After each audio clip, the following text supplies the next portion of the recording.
Hi, my name is Samsuddha Majumder, and I'm a tax partner at Trilegal.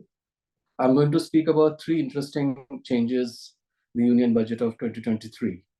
The first one concerns direct taxes. And this is a kind of a concerning development, actually, because this is a change in Section 5627B, which we colloquially refer to as angel tax. It's basically a tax on premium paid on issuance of shares, which is above the FMB as calculated under a prescribed rule, which is Rule 11A.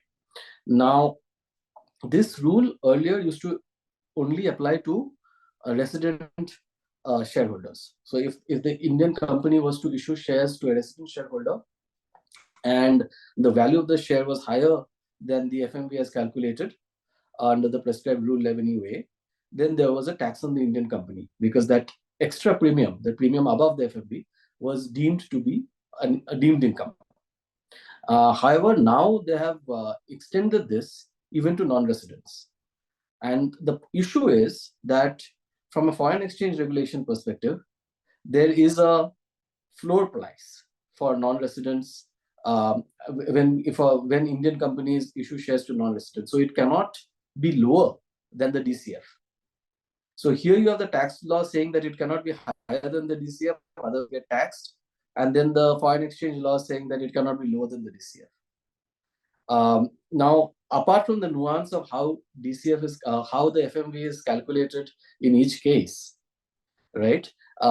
You are basically have very limited negotiating or commercial leeway as to how to price a issue of shares at a premium, right? So basically, under the tax rule, the FMV is the higher of either the DCF or a NAV-based method, which is prescribed in 11UA1.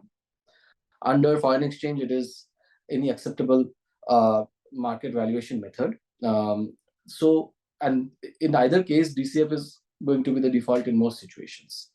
And so you're basically stuck at the DCF value.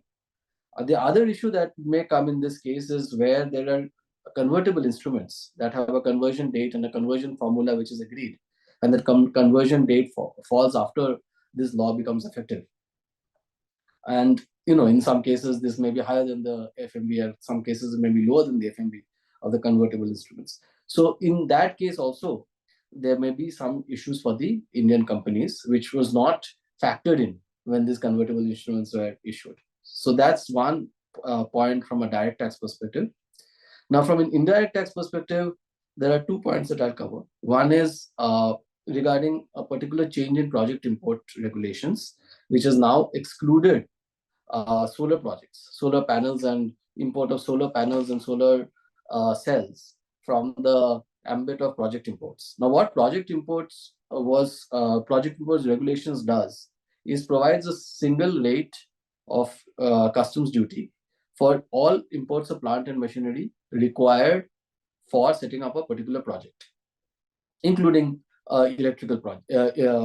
electricity generation project. Now, this provides for us a specific rate. In some cases, there is a concessional rate. In other cases, the rate is the revenue neutral BCD rate of 10%. In case of solar project, there was a customs duty increase a couple of years back on solar panels to the tune of 40% BCD, and this was to boost domestic manufacturing of these products and to sort of discourage imports from China, which was happening at that time. Now, what people used to do as a structuring option, that instead of importing those as single items, they used to import those along with other goods as part of a solar project and take advantage of the project import regulations. So the revenue neutral BCD of 10% was being paid. Now, to plug this loophole, they have sort of excluded solar projects from the ambit of project imports. So that's one interesting change. And the other one that I would like to talk about is what people were asking for from the government is to clarify that expenditure incurred for CSR, corporate social responsibility purposes, should be specifically allowed ITC. In fact, what the government has done is they have specifically denied ITC on expenditure in respect of CSR. And the logic of the government has always been, and this is consistent with what they have clarified in direct taxes, where they have said that expenditure for CSR will not be allowed as a revenue expenditure.